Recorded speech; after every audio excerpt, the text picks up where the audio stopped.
Mire, varias cosas que yo propuse y planteé fueron a contrapelo. Y el costo es que no soy santo de devoción de muchos.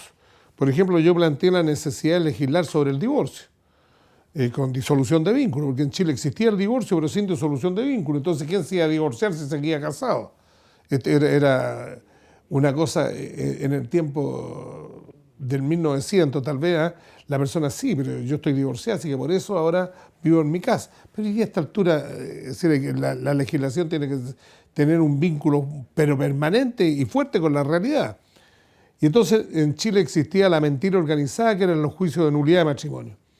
Y entonces yo siempre he dicho, el asilo político no es para los amigos, sino que para el que lo necesita. Y el asilo político, es decir, Honecker reunía las características. Había sido un dictador en la RDA, en la República Democrática Alemana, paradoja, República Democrática Alemana, es decir, tenía el título de presidente, ¿no es cierto?, de ese país, en fin, etcétera.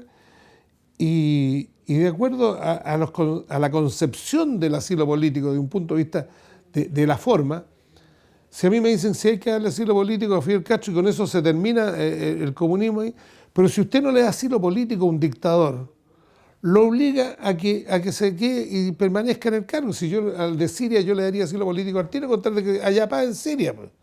Pero si al tipo de ahí le dicen que lo van a juzgar donde lo pillen y lo van a fusilar, el tipo prefiere morir peleando.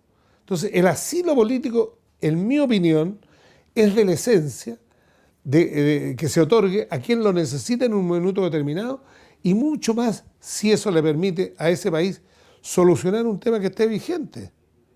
Porque si le hubiésemos dado asilo político a muchos que se saltaron las normas del derecho, por decirlo de forma muy elegante, ¿no es cierto?, o dictadores, o como uno quiera llamarlo, esas personas habrían salido de su país. Y si le da a usted además de asilo una especie de blanqueo con un límite, ¿no es cierto?, el tipo se va feliz. Pero si tiene que seguir ahí, se va a defender. Y él estaba metido en la embajada de Chile en Rusia, en la Unión Soviética, y lo procedente era darlo.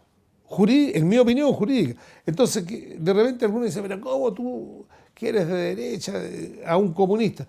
Bueno, pero si ¿quién te dice? Yo empecé diciendo, no compartiendo ninguna de las ideas del señor Honecker, pero creo que se dan los presupuestos.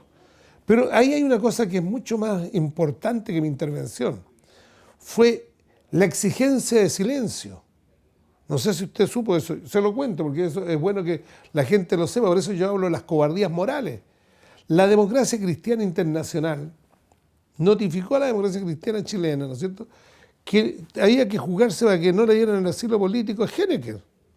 Y la democracia cristiana fue consecuente con sus pares a nivel internacional y se planteó así, y hizo cuestión política. Y no hubo ni un parlamentario de la Concertación, incluso algunos que habían vivido en Alemania Oriental y que habían usufructuado los beneficios del gobierno, que se pararan.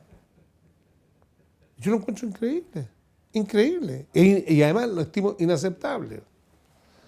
Pero yo lo hice, eso le digo, me enteré de muchas cosas después. Y porque no entendía por qué no habían saltado los socialistas a defender a Honecker.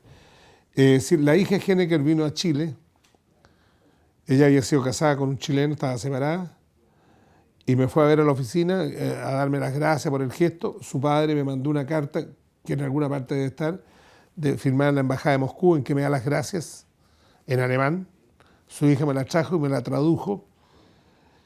Son recuerdos, ¿me entiendes? Son situaciones que, entonces, cuando yo planteo algunas cosas, decir, de este tipo, obviamente que me gana a veces alguna animadversión dentro del sector mío. Pero creo que uno tiene que actuar en la vida.